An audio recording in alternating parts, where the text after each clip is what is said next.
This is Digital Dave, and today we're going to take a tour of a great online product called Grammarly, and that's spelled Grammarly. Hi, I'm Small Business Stacy, I'm Digital Dave.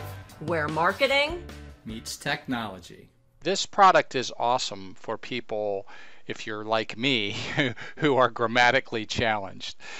What Grammarly is it's a combination of a spell checker, a grammar checker, and also it gives you information about plagiarism, meaning that if you are using some research and grabbing text from another site or something like that, it will tell you the frequency of where that information can be found.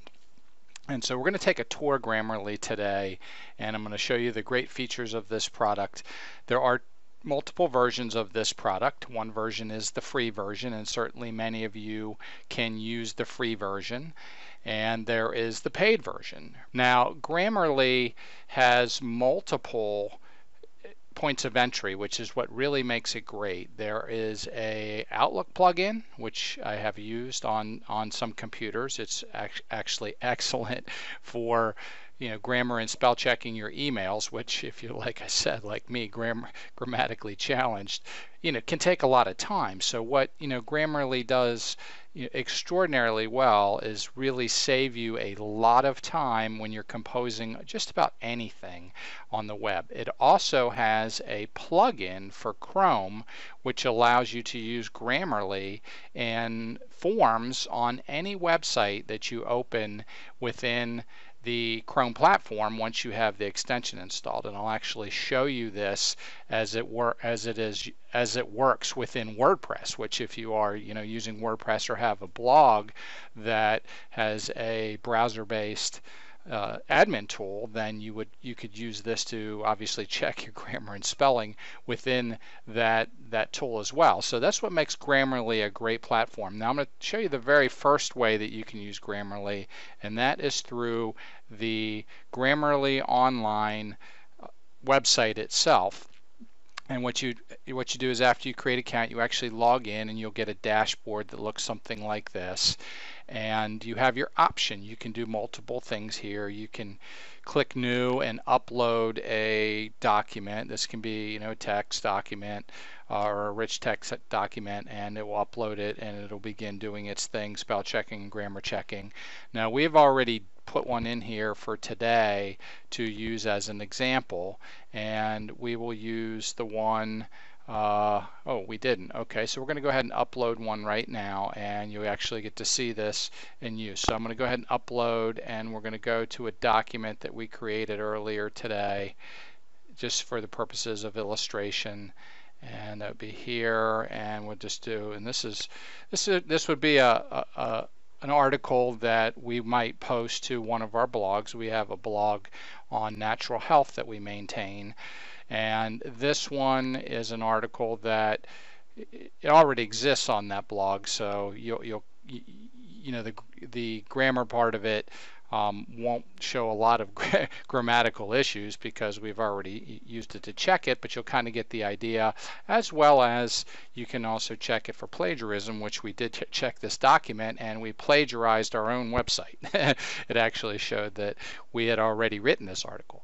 So the way Grammarly works is that once you load it into the Grammarly website, if you want to go this particular route, it literally then goes through and just checks your documents, and you get different levels of alerts. So you get red, yellow, and you get green, which are pretty much just yellow are more like grammar issues, red are, as they say, critical issues, and green are generally the spelling issues. So we're going to kind of scroll through this and click on each one, and it'll tell us what it's suggesting. It's saying exercising is a repetitive word. So do we want to change it to something else like using or applying? We probably don't. Here's another one. It doesn't mean you have, it doesn't say that you have to spend money. You could certainly, again, repetitive word, and you could change that just by simply clicking on their suggestion here, and that will change that within the text there. Now we'll continue to go through this, and we're going to go down, just kind of walk through it. Now one way to do this also is you can just click on these directly, and it'll actually give you a little line that shows you exactly where it's referencing in your document so that you can see. Now this was a yellow. We're going to go ahead and click on this. We're going to change that. It was suggesting a comma in there. And let's see what this one says here. Actually, split infinitive. Okay. All right, and again, you don't have to take every recommendation, but certainly most of them, you want to take into account. Now this one here, the whole sentence has a sentence fragment. All right, so this appears to be an incomplete sentence, consider rewriting it. Okay, so this would be one that we might want to consider rewriting, and we're not going to go through each and every one here. Here's a red one. Okay, this one literally says, we're using the wrong spelling for this particular one, so we're going to go ahead and change that, and it actually came back as red again, and now it's suggesting no comma, so we're going to take that out. So you can see that it does correct the grammar, and it does a great job of correcting the grammar as well as the spelling. And then again, you have some more of these repetitive passive voice. That's okay, like anything that is done over and over again. That seems to me like it would be okay. And you can ignore these if you want. You could just click on ignore. Here's one, two. It's saying two and a comma, so we're going to add the comma there. Exercising, repetitive word. Again, this is about exercise, so it's kind of hard not to repeat that word so much.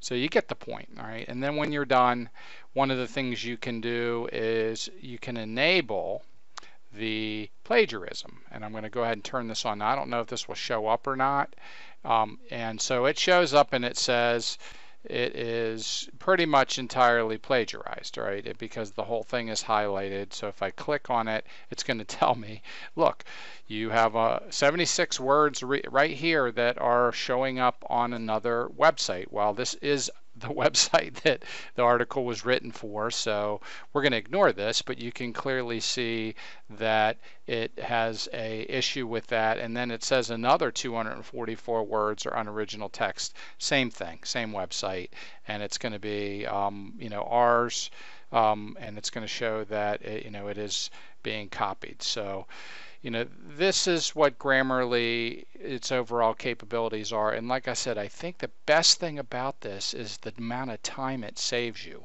When you're writing, it just really allows you to focus on writing and not so much on, looking for did you put the comma in the right place?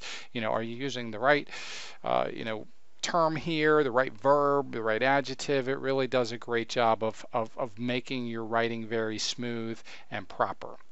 So we love Grammarly. Now the next way, as I said, that you can use this, and we're going to look at this same post or a post in WordPress. And in WordPress you can see, this is actually one that we've added just for the purposes of this.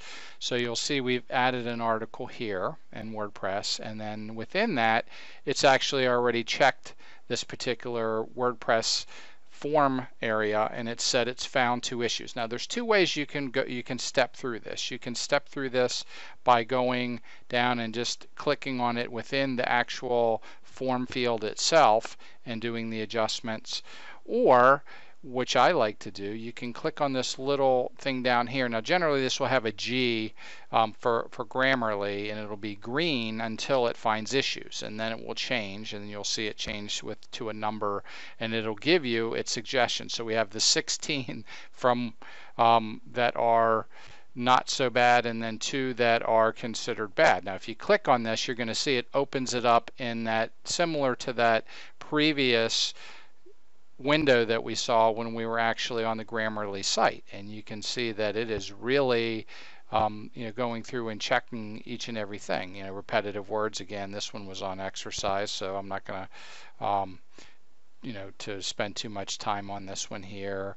And remember, oh, you know what? I'm very sorry. This is the exact same article, so that's kind of funny. I think it's the same article. So anyway, you'll go through because we see the afterword here. We corrected that, and then it came back and corrected itself and wants us to get rid of the comma. So we did that. And so we're doing the same things that we did before. And again, if you want to go ahead and turn on or off any of the features, you can turn them on or off as you feel necessary, like that.